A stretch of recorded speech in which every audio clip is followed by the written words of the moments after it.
Some of you guys perhaps are very familiar with the iFranchise Group, and in fact some are our clients, and we're happy to see those faces. I'm the senior consultant. I joined the iFranchise Group about 13 years ago. I've been in franchising for 25. I brought a concept from Canada to the US. I helped developing 400 units in the US. I worked for the franchisor, and then I became a franchisee of the firm.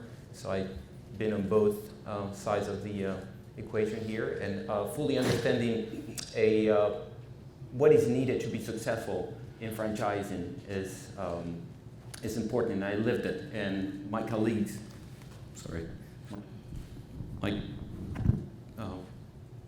colleagues as well lived that life of practical, knowing what it needs to be, or how to advise a client to get to be successful in franchising for the length of the business that you're going to be developing. So let me start with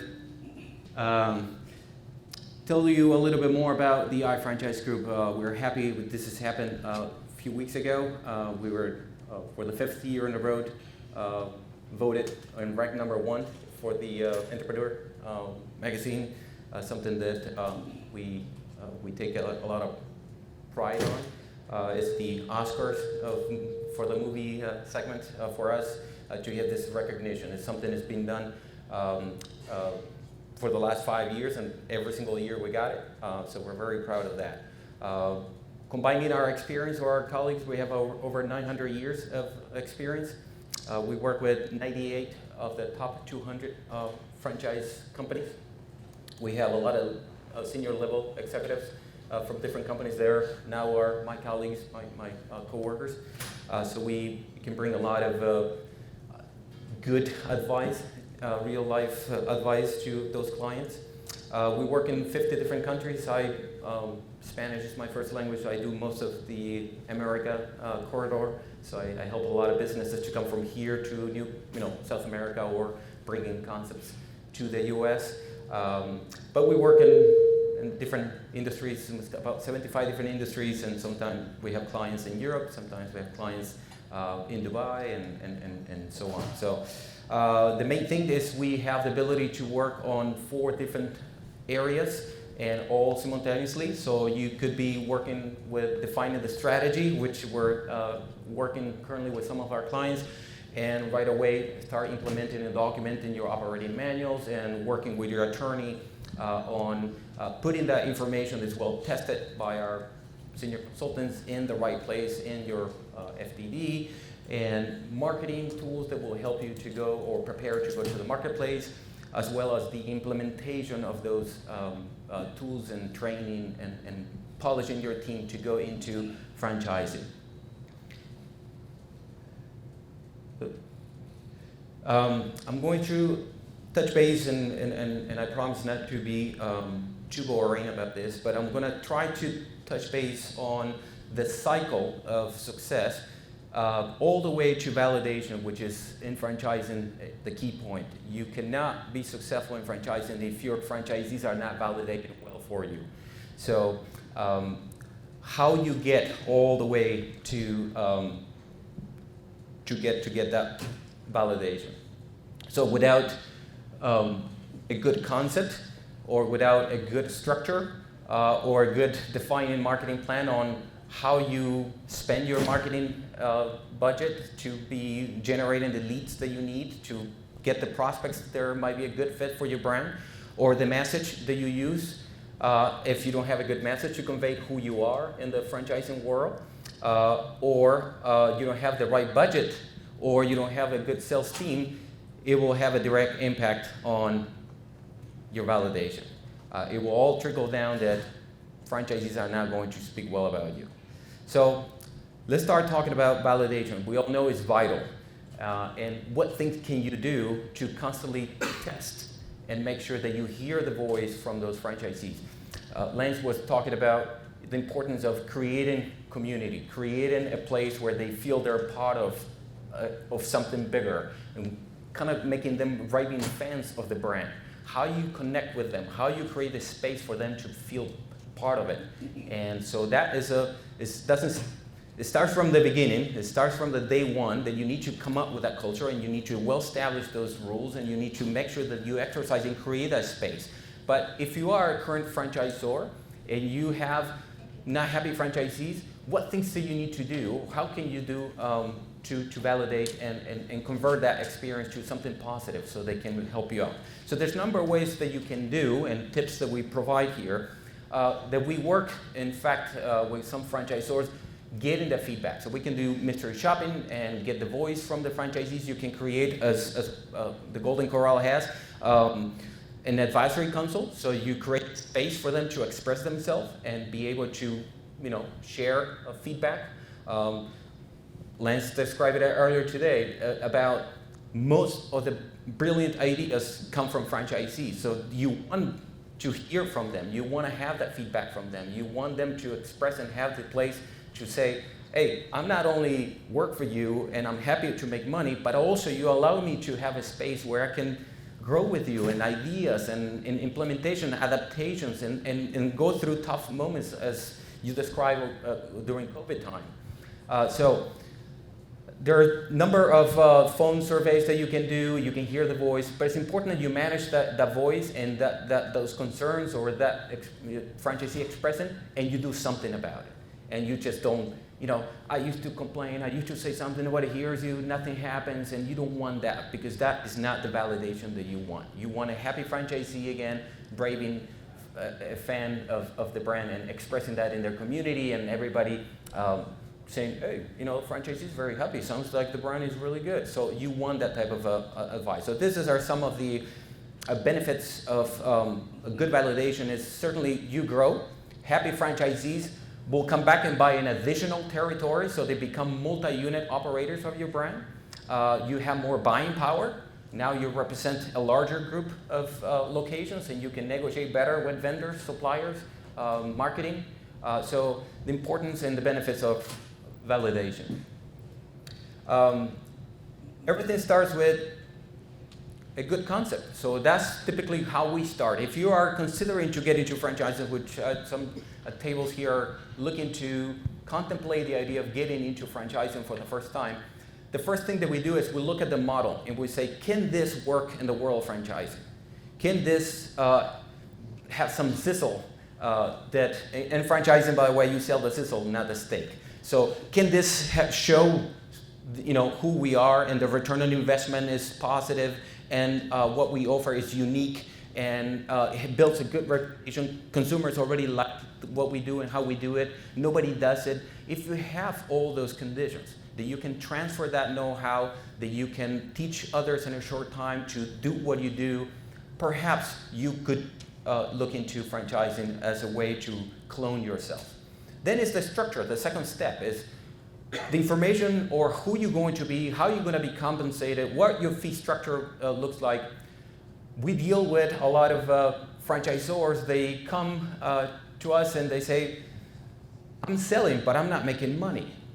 I'm busy, but I don't know where's the leakage in the system. And we start doing our homework and we realize, well, your fee structure is not right. Who told you to charge this much? Also, well, we just copy our number one competitor. Well, but that's what works for them. That's not what works for you. So analyzing your numbers, making sure your metrics are covered, your basics, and knowing from those numbers if you're set up to be successful, if you're creating an opportunity for your franchisees also to make money, because the bottom line in franchising, if your franchisee is not going to make it, you're not going to make it either. And it's not about selling franchises, it's about the long-term royalties. So you're here for the long term, for that happy franchisee for the term of 10 years that's going to be with you, making money over and over and over and over, and is so happy they will buy an additional territory from you. That's what you're in franchising for. So selling franchises will make you a little bit of profit if you do most of the work, but really it's not where the money is. It's the long-term royalty. So knowing what you need to collect, knowing what you're going to do, what is the cost of doing business with that franchisee? How many employees you're going to have to hire to prepare to, when you have 50 locations, when you have 100 locations. So it starts from that well-defined and planning fee and offer structure that we analyze. Then we start talking about those 4 key areas that typically franchisors get confused. They get information that is not accurate. They have access to their competitors' FDD and say, they're selling like crazy. How come we're not selling? And they're just misinformation, and teams are pointing each other's finger. The marketing people are saying, the sales guys are bad closers. And the sales team is saying, the leads are bad. I don't like the leads. They're crappy leads. And they're all whining and they're all crying, and everybody's pointing at each other and nobody's doing anything about it. So one of the advices that we typically have is just going through some of those points, is do not jump to a quick conclusion. Know your numbers, know your metrics, know the averages in your industry. Be familiar with all that information before you start making decisions. And dive in on every segment, because often enough, it's not just one thing is broken. It could be a lot of little things that you need to work on. So, and I'm going to cite some samples here where perhaps the sales team is too strong on the phone on the first time, and he's not setting the agenda for a second phone call, and he doesn't fully understand how the sales process flows. Or he says he closes every discovery day, but he doesn't set that many because he's trying to sell too hard on the front end. So the cycle takes time, and you need to make sure that every opportunity that is created in the sales cycle, which we're going to touch base on shortly, is designed for a reason, to navigate through the 12 to 14 weeks cycle to get at the end with that nice signature in the paper and that new franchisee awarded. So how you do that, how you maintain that, and what steps you need to make sure that, I need to set the agenda, so I need to make sure that I have a second phone call, and an opportunity that is not to rush the sale, is to see if that franchisee is the right franchisee for you. It gives you an opportunity for you to know who you're going to be doing business with for 10 years. Are you signing somebody up just because you want that sale so bad that you're giving the rights to a franchisee is not cut to do this, and it's going to drive you crazy for 10 years? Be selective. And so this is designed for that purpose. Outside of legalities and regulations, that there's a time where you show your FDD, and there's a time where you need to give the franchisee the right to read it and look at it. This is the sales funnel, and what I'm going to use this is to explain that when you're analyzing what could be wrong in your system, you need to start from the top. You need to understand how much you're spending in every lead, and understand, again, the averages. Might be the fear in your industry might be slightly different for you than your competitor, based on your structure, based on many other things. But understand what works for you and what doesn't, and measure that often enough.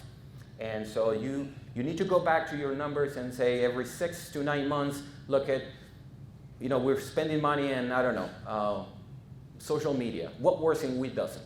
What source of marketing or publicity? Are we getting enough referrals? How come? And by doing that, you will be able to diagnose some of the issues that you might be getting. So for example, if you're spending money in advertising and also you rely on referrals, and for some reason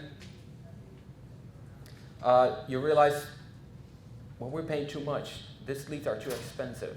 Well, you just come up with that conclusion. You measure your key performance indicators. Why are you making that conclusion? And if in fact you are paying too much, look at where you're spending the money and what it's giving you. And measure that often enough to say maybe you reach a point where that source will give you 3-4 franchisees on the front end. You saturated the audience of that source, and that's all it will ever give you. So don't spend money there anymore. Repurpose that money in somewhere else. Could be your brokers are,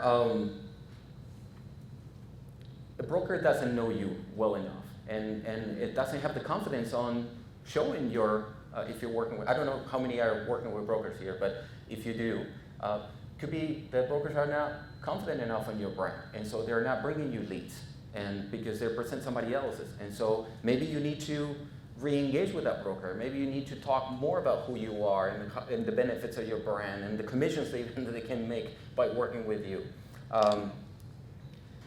Understanding the cycle. Don't rush the cycle.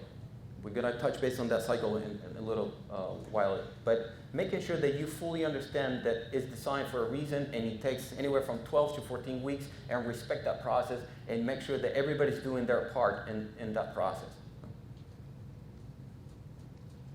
So everybody, by the way, will have access to this. You give me your email, I can send you this presentation. But here you have 4 key areas with potential problems, some of the symptoms that you might recognize, the diagnosed, and everybody will have access to this. And then you have how we will suggest perhaps the solution to those. So they're a very helpful way to diagnose if there's something that maybe happens in your system, maybe not, hopefully not. But bottom line again, and you'll have copies of this, is that often enough, it's just not one thing is broken. It could be a lot of little things that you need to do to improve, by tweaking those things, you might increase 1% in your cells, and that percent will give you long-term, the units that you're looking for to achieve those goals that you might be looking for expansion.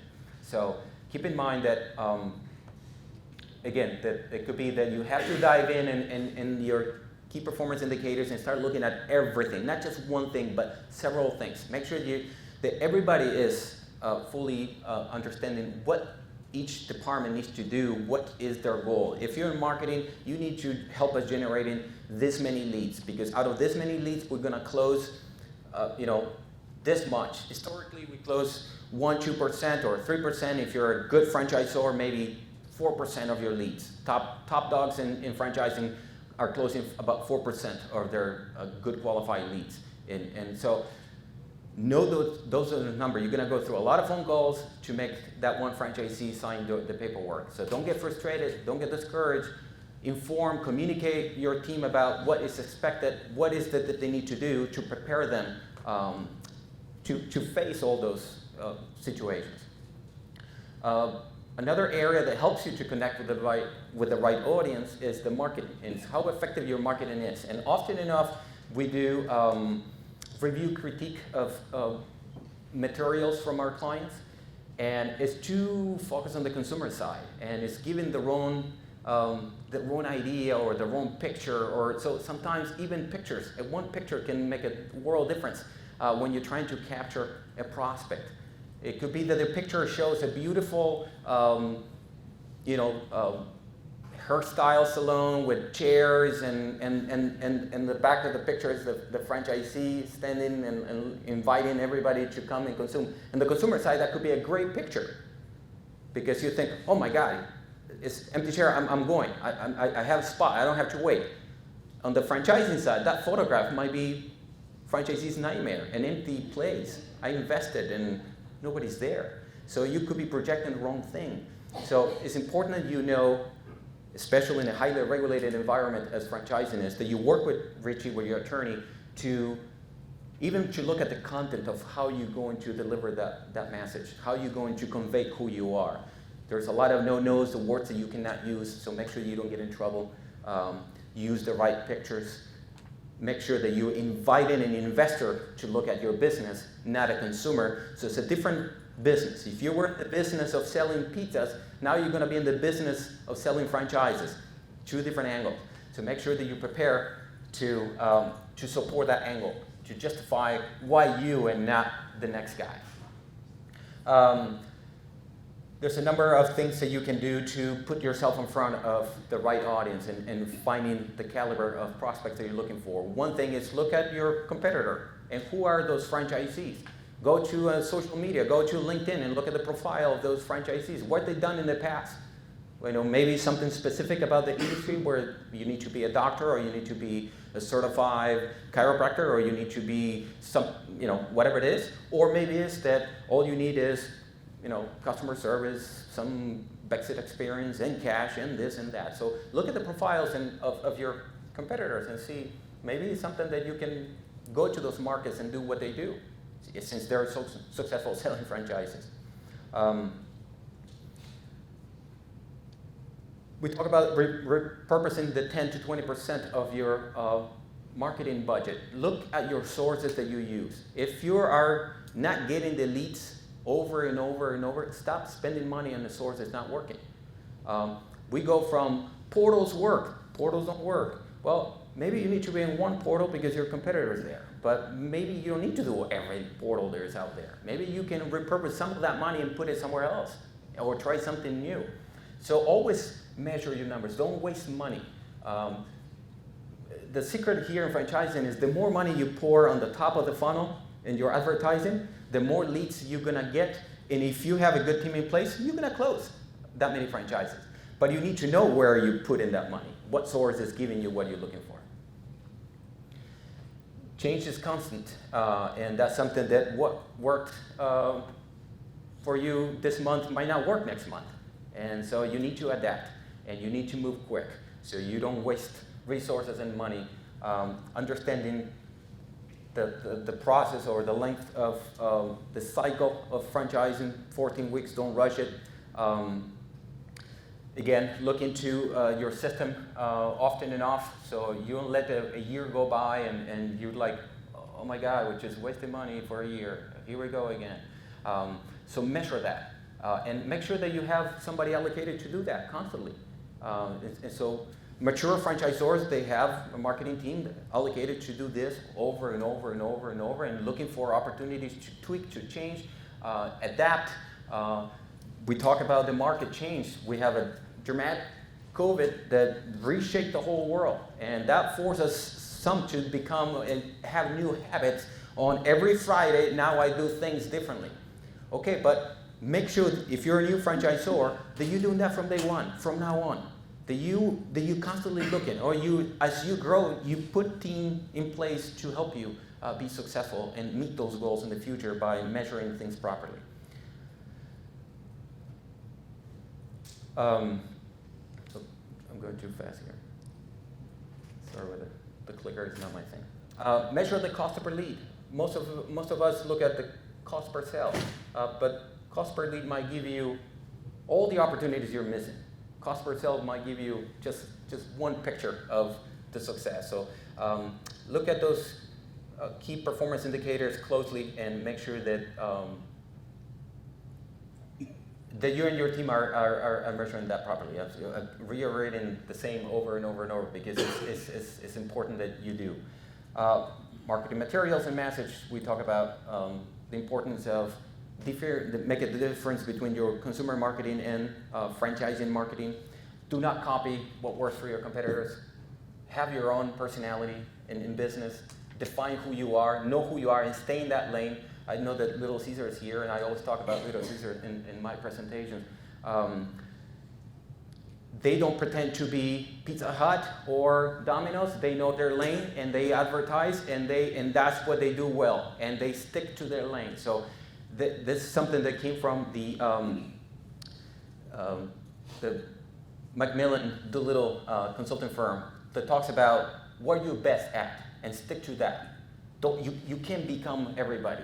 You can't be, if you're Sears, and what makes Sears good, or what makes Target good, or what makes Kmart good, or what makes Walmart, and everybody stays in their lane, and that's what they need to do. And the pizza segment will do the same, and everybody else will do the same. What are you best at? Stick to it and promote that over and over. So if you're about the price, and well, Little Caesar tells you we're here. They're not promoting we're the largest. They're not saying we're the technology drone drop, although they might have that. But that's not what they advertise. They're not approaching we're the gourmet pizza. No, but maybe Hawaiian pizza will do. So depending who you are, and it's the lane that you need to choose and stay. And your message has to be consistent, and you need to make sure that you don't copy others and you do what is good for you. The main points when you're advertising and you're trying to promote your brand, make sure that you touch on those 5 points there, because that's the audience is going to be looking for, those hot spots and those points. So make sure that you are conveying those points as well.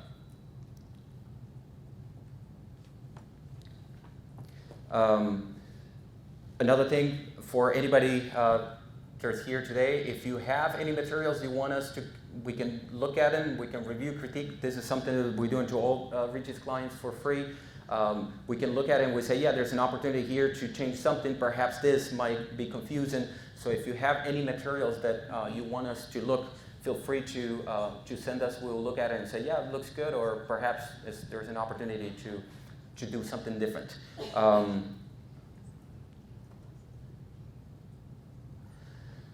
This is some of the things that we use actually internally, but most franchisors also do. They measure everything all the time. What works, what deletes, and what media works for you, what media doesn't work, historically, over and over and over. And that helps you when you become, or you're setting your budget for next year for advertising, to know, do we continue spending money in digital? Do we stop with, sending flyers, whatever might work for the nature of your business. The same thing, you can get very specific and zoom in and one particular segment. So let's call it the digital side. So you can say, well, is our PPC working? Is our SEO working? Is our website working? Overall, is social media giving us good leads?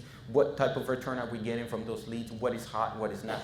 And so be able to be very specific about, before you're going to make a change, you say, this doesn't work. No, hold on, just look. Maybe one area works in particular, and you need to be tweak another, or maybe it's in fact the answer that it doesn't completely work. So measure your numbers, make sure that you're close to that over and over. Audit your website. There's a company that's going to be presenting here tomorrow. It's our sister company, Top Fire Media. They can do an audit of your website as well. They can look at it and they can say, yeah, your web is good, looks good, and it's giving the right message, or will not give you the results you're looking for because it's missing this or that. So they're the same thing, at least 8-9 months, every 8-9 months, to make sure that you do an audit to your website as well. Make sure that you're on top of it, because that world is changing constantly too. So you want to make sure you capture somebody in less than 7 seconds, and they want to go to the next page and they want to connect with you, and also because it's highly regulated, make sure that Richie looks at the content before you put anything there. They shouldn't be there, so please make sure that you also look at your website. Let's talk about the second half of this wheel. I'm sorry, one more, the sales. Very important key part here.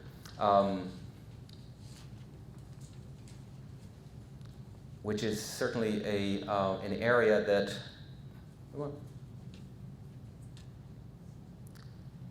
we know that how unique and the sales is.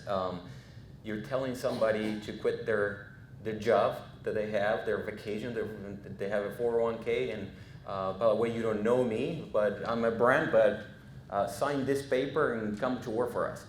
So it's a very emotional connection that people do, and we talk about in franchising, you sell the sizzle, not the steak, right? So you need to connect emotionally with somebody, and you need to make sure that you know how to overcome all those obstacles that they will have, and all those questions and that fear of quitting their job and becoming a franchisee for 10 years or whatever that agreement might look like, and show them the benefits of being part of a larger group, or part of, if you're a new franchisee, a new franchisor, telling them what the plans are for the companies. Like, no, we're not going to stop until we get to this point.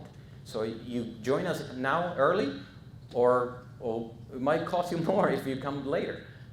This is the opportunity. This is the vision. This is what we're all trying to do. Show your documents. Show you who you are, the success of your business model. So there are ways to connect emotionally with that prospect, with that individual, and just sell the benefit of, well, you're going to be in business for yourself, but we will support you, and you're going to be part of something larger. We all going to benefit from discounts from vendors in the future. We have plans to do this, to do that, so you can get it, the excitement on the overall plan, and communicate those. Another point here that makes it harder in the sales process. By the way, you can't tell them how much money they're going to make. But you have legal documents that might show it, your item 19 perhaps. If you choose to, or you opt not to, well, that might be difficult to do. But if you show your item 19, that might be sexy enough, the business model that you have, that people will say, yeah, no, that's why I'm talking to you, because the numbers are great. Make sure that you connect and with that prospect, and you overcome those questions.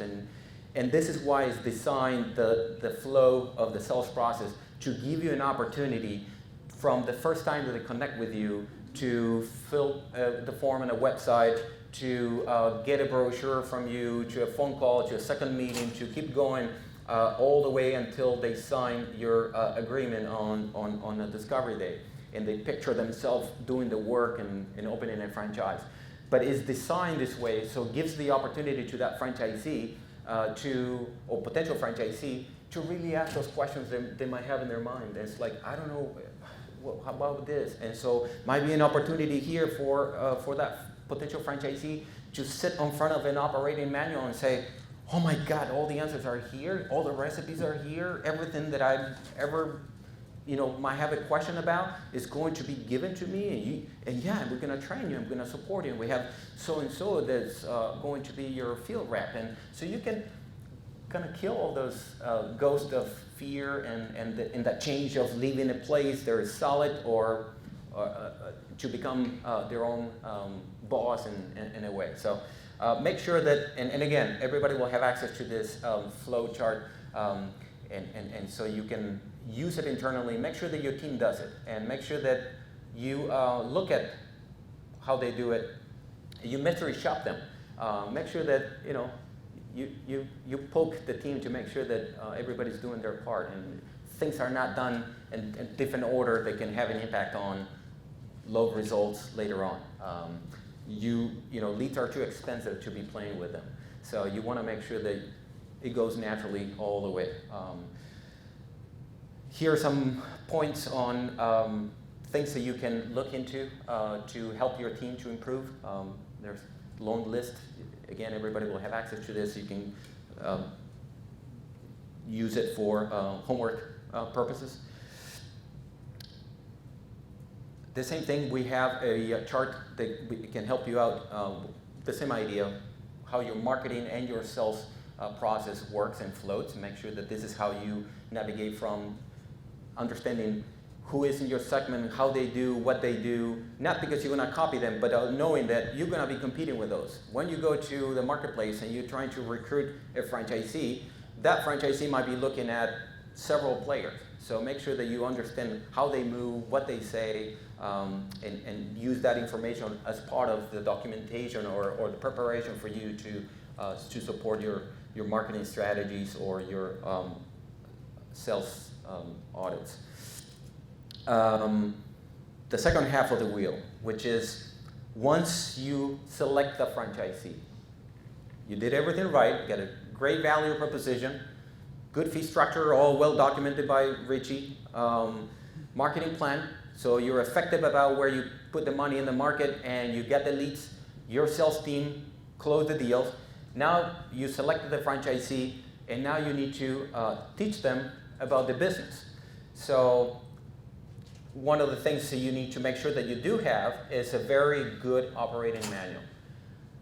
Operating manual will talk to your FDD, they communicate those two pieces, and they're often enough referred to one to the other. Make sure that those pieces, when they talk to each other, they are in fact properly talking, and it's not miscommunicating or not really fully, because we do audits sometimes and we look at that and like, your operating manual is never said, Richie put you on your FDD, look at manual page something, and when you go to that page on the operating manual, nothing says there.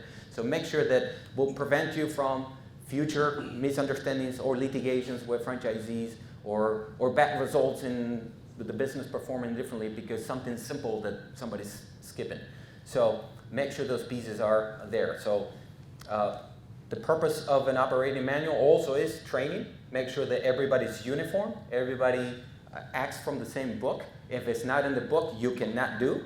Well, I wasn't clear if I can put a fridge and sell ice cream on the front of the location, so I just did. No, it's not in the manual, you can do it. And so that's how you protect your brand, with a good operating manual. And like the case of bad franchisees, you can get them out if they're not good and they're not changing after you slap them on the wrist and say, stop doing that, and they do it again, I'm sorry, out. And so you have the power to kick them out because they violated something as the key document in your business. So it helps you in the worst case event. They have to ask somebody to leave to protect their brand, to protect other good franchisees. That is your job as a franchisor. You need to protect the whole environment, not only your corporate stores, but all the other franchisees that are doing the right things. So make sure that you do have all those tools to control and protect your brand. We talk about the sales and the sales process. You know, come in, Mr. Potential franchisee. Look, you're gonna have access to this.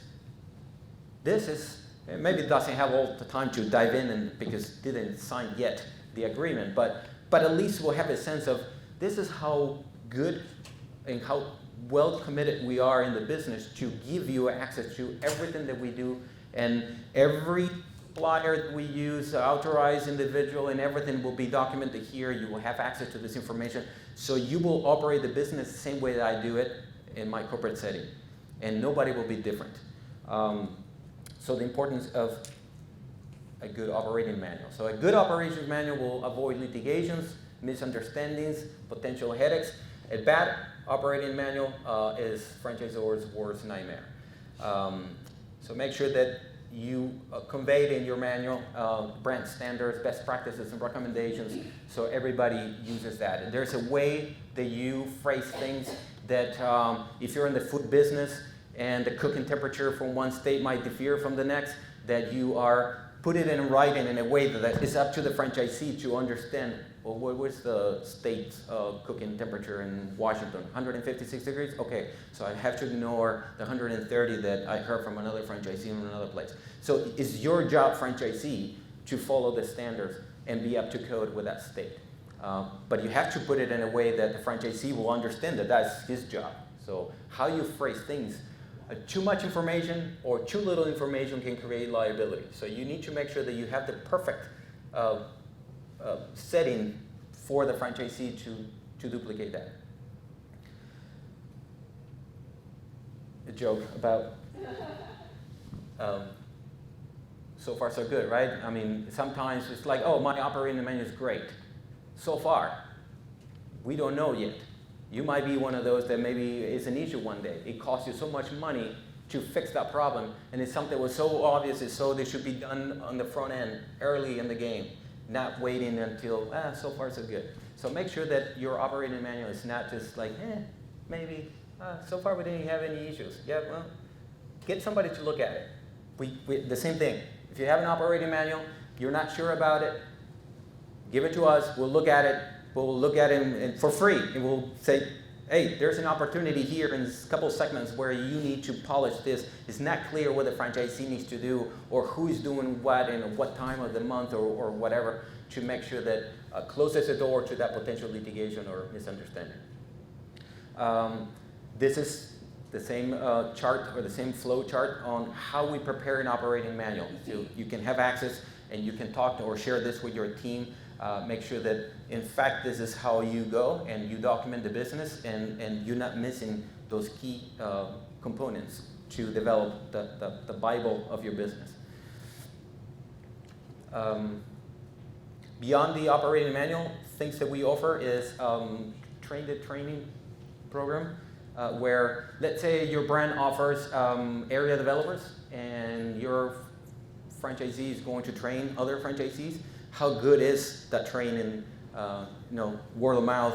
Sometimes you start missing when the third, the fourth doesn't get you here 100%. So is your franchisee who is going to be training other franchisees good enough? So maybe you can support them with a good training to the trainer program. We do videos for teams on to minimize risk or to minimize to improve quality. So there's a lot of different formal trainings that we can provide, sales training even for your team if you have a team that understands franchising but by tweaking one little thing, as we talk about, can improve and can bring you an extra franchisee well pays for the training. So there are little things that we offer beyond the formality of your FDD, your operating manual. Now you're a franchisor, now you're advertising, and you hope things will happen.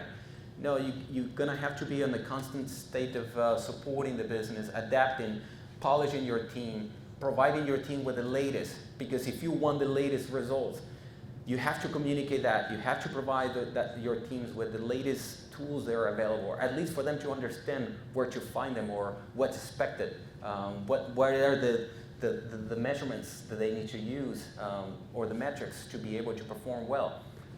Make sure that, and it happens a lot, where franchisors have teams that have no clue what their goals are. The company is like, I don't know in what direction we're going. They told us to sell franchises, but I don't really know what our goal is. I don't even know what our budget is. So I'm going to skip this part because Richie does it very well, and he'll do it in the next few days about the FDDs and all the legal, but and you're in great hands anyway. And we don't do legal anyway. But let's talk about the reverse engineer process that we use in our approach, which is educating your team about what are those goals. What is it that we're looking for? Who we want to be as a company?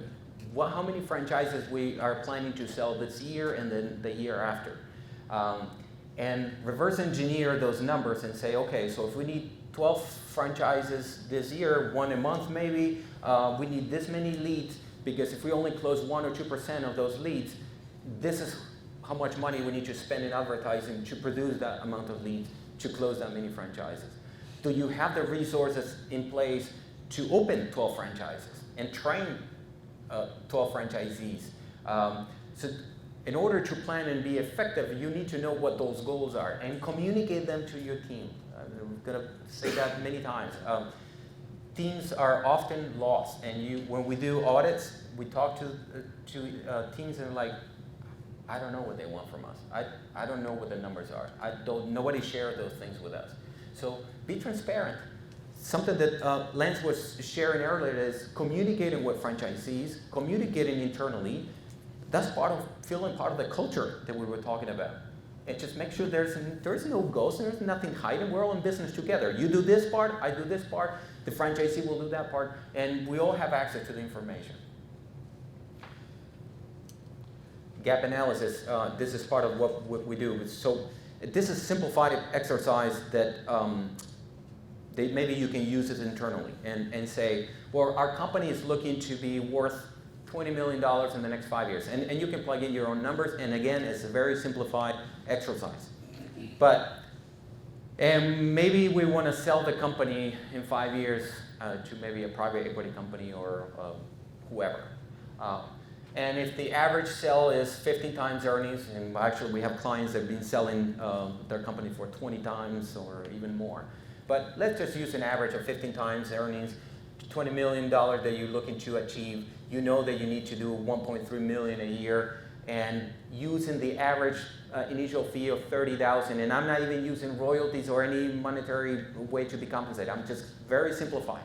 $30,000, and you only, from those $30,000 initial fees, you only get to keep 30%, $10,000, because you do the training, so you don't use brokers yet, you don't pay big commissions, so you keep most of that money.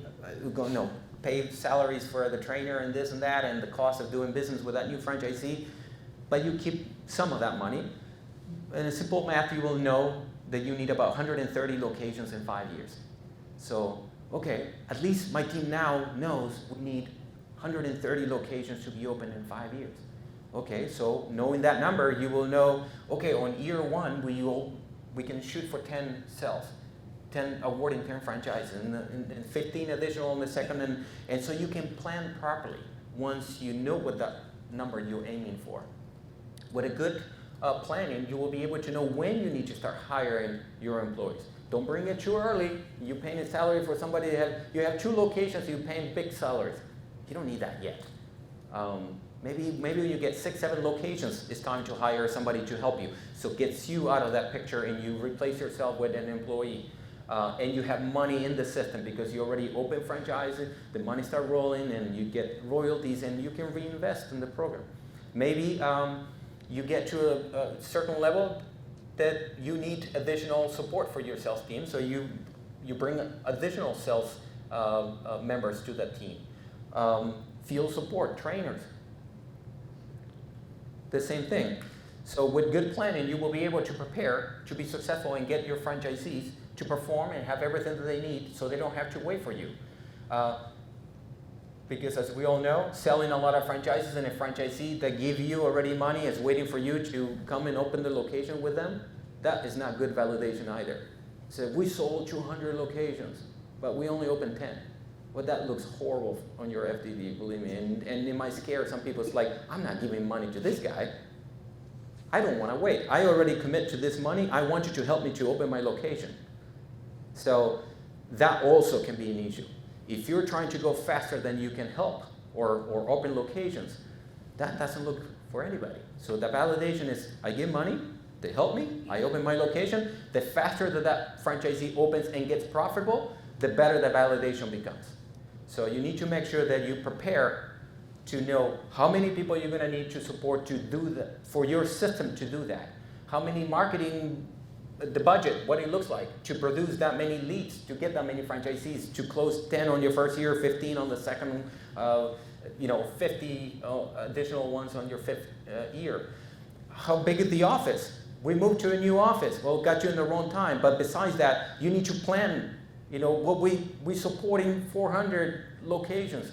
I can't work out of the little office that we had. We need to get bigger.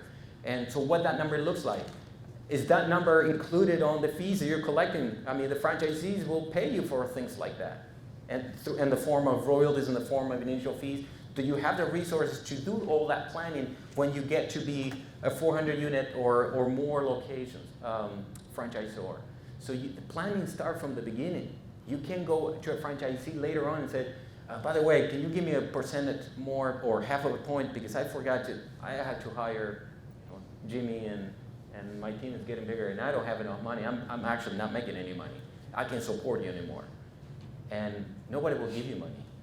And now you're in trouble. You're putting money in the system. And we've seen a lot of franchisors failing because they didn't do their homework, because they didn't prepare for all those things that will come in the future. So make sure that you have a good plan and you prepare for that. These 3 points, communicating, which Lance described really well, be transparent, communicate, ongoing support, and opening assistance is what I talk about. The faster, the better, and the quicker that franchisee becomes profitable, the better they will validate for you, and they will say, I'm happy to be here. They helped me all along. If you're a new franchisor and you don't have resources to open franchises all over the country, we'll start with a strategy. Be smart about how you're going to grow. Maybe start within where you have your presence, where people know you, where you have resources, and you can be within 2-3 hours driving and support that franchisee, rather than get a franchisee over there and the second franchisee is in the opposite side of the country, and it takes 3 days for your team to go visit 2 franchisees, spend all their resources with the airlines and tickets and hotels. That's not efficient. So have a strategy on how you're going to expand, how you're going to support those franchisees. Franchisees don't want to wait. The problem is today, I don't want to wait till tomorrow for your support to come in. I mean, there will be understandable certain situations that will get it. But franchisees, hey, we're doing business here. I need now. And so have a team prepared to support that franchisee to be successful.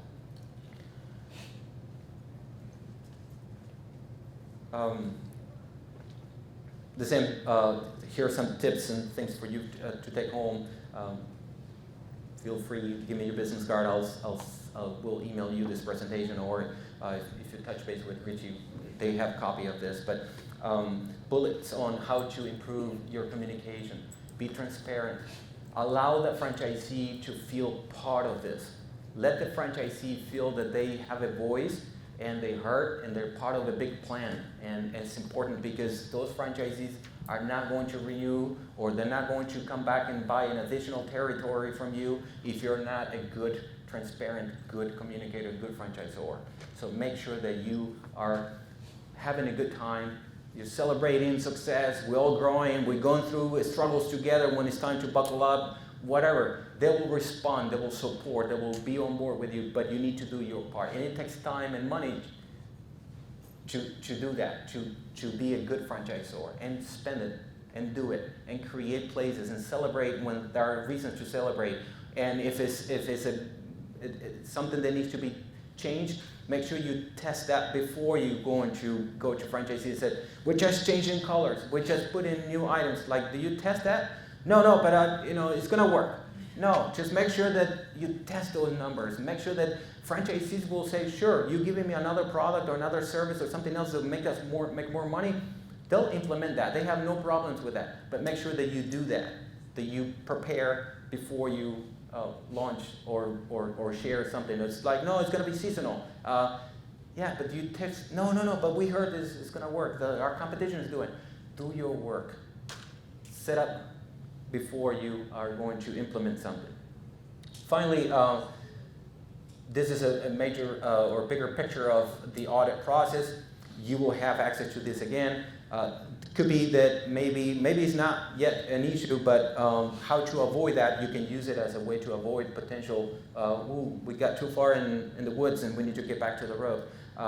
So this can help you to prevent potential areas that can give you different results or not give you the results you're looking for.